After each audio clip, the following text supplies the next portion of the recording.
शांताकारं भुजंगशयनं पद्मनाभं सुरेशं विश्वधारं गगनसदृशं मेघवर्णं सुभाषितं लक्ष्मीकान्तं कमलनयनं योगैर्विद्यानगमगं वन्दे विष्णु भवभयहरं सर्वलोकतन्मयम्। ओम नमः भगवते वासुदेवाय नमः। प्रिय भक्तगण, जय श्री कृष्णा, राधे राधे। प्रिय भक्तगणों, आज हम सभी कामदा एकादशी की पावन व्रत कथा का श्रवण करेंगे। अगर आप यह पवित्र मनोवांछित फल देने वाली कथा, सभी कष्टों को हरने वाली कथा का श्रवण कर रहे हैं तो कथा को पूरा और आखिरी तक ध्यान से सुनना। कथा को पूरा और ध्यान से सुनने से मन चाहा फल, सुख, समृद्धि तथा प्रेत योनि से छुटकारा मिलता है और जीवन के सभी कष्टों का नाश होता है। आप व्रत और कथा को अपने मोबाइल पर सबसे पहले पाना चाहते हैं तो वीडियो को लाइक करके चैनल को सब्सक्राइब कर लीजिए। इस वीडियो में हम पवित्र कथा की विधि और व्रत कथा भी श्रवण करेंगे। तो चलिए फ्रेंड्स, कथा को शुरू करते हैं। धर्मराज युधिष्ठिर कहने लगे, हे भगवान, मैं आपको कोटि कोटि नमस्कार करता हूँ। अब आप कृपा करके चैत्र शुक्ल एकादशी का महात्म्य कहिए। श्री कृष्ण कहने लगे कि हे धर्मराज, यही प्रश्न एक समय राजा दिलीप ने गुरु वशिष्ठ जी से किया था और जो समाधान उन्होंने किया वो सब मैं तुमसे कहता हूँ। प्राचीन काल में भोगीपुर नामक एक नगर था। वहाँ पर अनेक ऐश्वर्यों से युक्त पुंडरीक नाम का एक राजा राज्य करता था। भोगीपुर नामक नगर में अनेक अप्सराएं, किन्नर तथा गंधर्व वास करते थे। उनमें से एक जगह ललिता और ललित नाम के दो स्त्री पुरुष अत्यंत वैभवशाली घर में निवास करते थे। उन दोनों में अत्यंत स्नेह था, यहाँ तक कि अलग अलग हो जाने पर दोनों व्याकुल हो जाते थे। एक समय पुंडरीक की सभा में अन्य गंधर्वों सहित ललित भी गान कर रहा था। गाते गाते उसको अपनी प्रिय ललिता का ध्यान आ गया और उसका स्वर भंग होने के कारण गाने का स्वरूप बिगड़ गया। ललित के मन में भाव जानकर काक्रोट नामक नाग ने पद भंग होने का कारण राजा से कह दिया। तब पुंडरीक ने क्रोधपूर्वक कहा कि तू मेरे सामने गाता हुआ अपनी स्त्री का स्मरण कर रहा है, अतः तू कच्चा मांस और मनुष्यों को खाने वाला राक्षस बनकर अपने किए कर्म का फल भोगेगा। पुंडरीक के श्राप से ललित उसी क्षण महाकाय विशाल राक्षस हो गया। उसका मुख अत्यंत भयंकर, नेत्र सूर्य चंद्रमा की तरह प्रदीप्त तथा मुख से अग्नि निकलने लगी।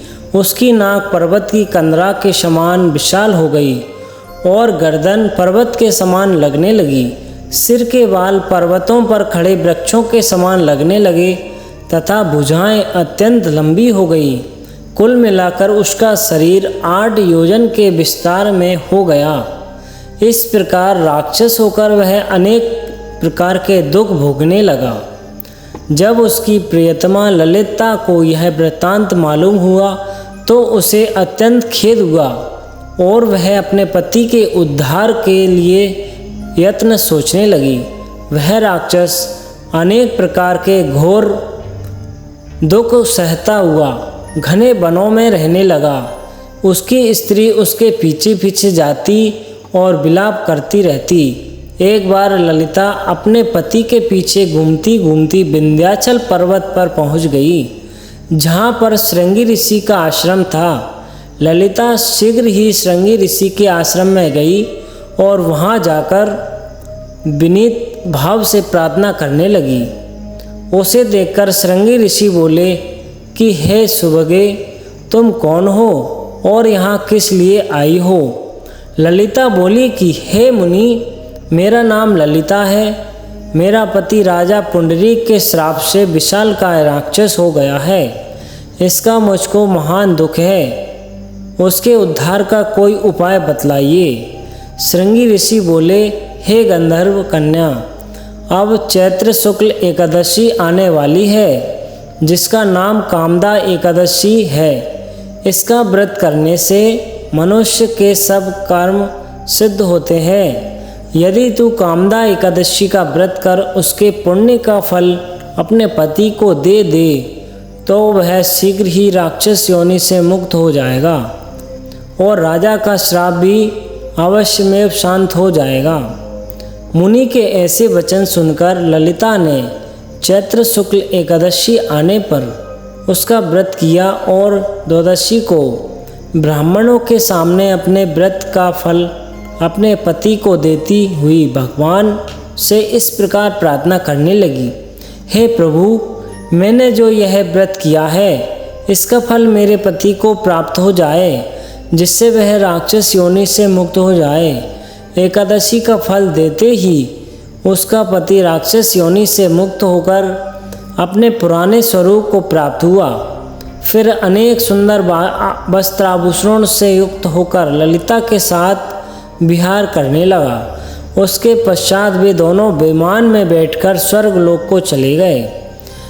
वशिष्ठ मुनि कहने लगे कि हे राजन, इस व्रत को विधि पूर्वक करने से समस्त पाप नष्ट हो जाते हैं तथा राक्षस आदि की योनि भी छूट जाती है। संसार में इसके बराबर कोई और दूसरा व्रत नहीं है। इसकी कथा पढ़ने या सुनने से वाजपेयी यज्ञ का फल प्राप्त होता है। प्रिय भक्तगण, उम्मीद है आपको वीडियो पसंद आई होगी। अगर आप इसी तरह की पौराणिक कथाएं सबसे पहले अपने मोबाइल पर पाना चाहते हैं तो वीडियो को लाइक करके चैनल को सब्सक्राइब कर लीजिए। साथ ही कमेंट्स में ओम नमो भगवते वासुदेवाय नमः लिख दीजिए।